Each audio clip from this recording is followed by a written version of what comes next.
আমি আর আপনি কতটুকু আল্লাহর ইবাদত করি? মৃত্যুর পরে আমরা কারো কাছে ক্ষমা চাওয়া, কারো বিষয়ে করুণা করা, এটা কখনো কি সম্মুখীন হবে কিনা?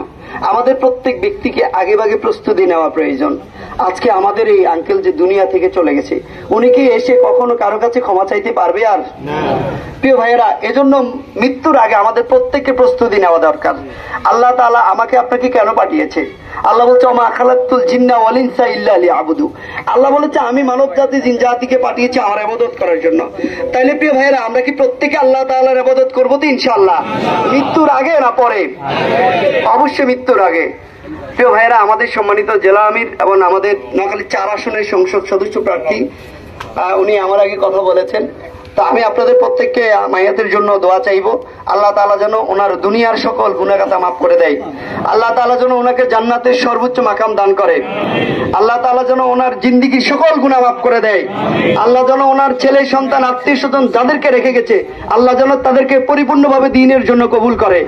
তারা যেন এই দুনিয়াতে আল্লাহ তাআলার দ্বীন কায়েমের জন্য সর্বোচ্চ চেষ্টা করেন। আল্লাহর কাছে এই তৌফিক কামনা করে আপনাদের প্রত্যেককে ধন্যবাদ জানিয়ে কথা শেষ করলাম। ওমা তৌফিক ইল্লা বিল্লাহ। আসসালামু আলাইকুম ওয়া রাহমাতুল্লাহ।